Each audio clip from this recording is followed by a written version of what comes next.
Ma l'impresa sociale menzionata nell'enciclica è relativamente una scoperta, perché poi politici di destra, di sinistra, di sopra, di sotto, tanto la bislaccano comunque e ognuno ci mette dentro qualcosa, no? Chi la chiama terza via, chi la chiama terzo settore, chi la chiama in un altro modo, non profit, eccetera.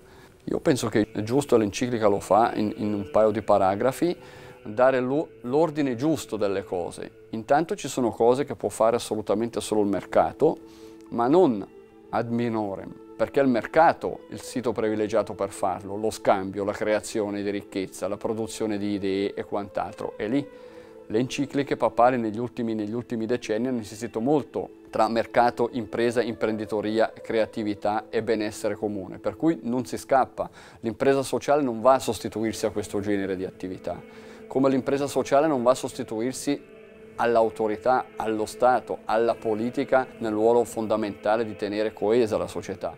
L'impresa sociale è complementare, quindi non è né meno né di più, ma è complementare in questa epoca, in questa evoluzione, in questo pieno progresso, io lo chiamerei, è una componente indispensabile per fare da trade union, e nemmeno tanto come anticamente o comunque ancora recentemente veniva vista come l'impresa sociale o il non profit fa quello che non vogliono fare gli altri. Non è in questo senso, ha una sua dignità e una sua attività proprio perché ha un valore di mercato addirittura intrinseco l'impresa sociale.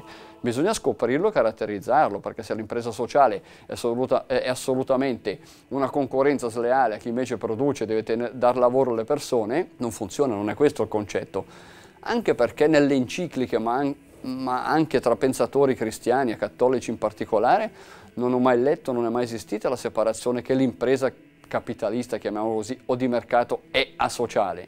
Anzi, è la prima impresa sociale perché crea lavoro, crea profitto da distribuire, distribuisce salari, opera scambi con altre imprese per costruire dei prodotti, fa del commercio e quindi mette in congiunzione persone che altrimenti non sarebbero mai in contatto tra di loro sul pianeta. Quindi ha tutta una serie di vantaggi e di aspetti positivi proprio della dottrina sociale della Chiesa, che non può essere qualcosa in contrasto con quella sociale. Quindi l'impresa, come noi la pensiamo oggi, è sociale. Qua si aggiunge un'impresa sociale che però ha un'altra missione, un'altra vocazione nell'agire, dove introduce un sistema, un principio di gratuità e di carità di fronte proprio a quei servizi, a quegli aspetti che non sono mercatizzabili. Questo è il senso dell'impresa sociale.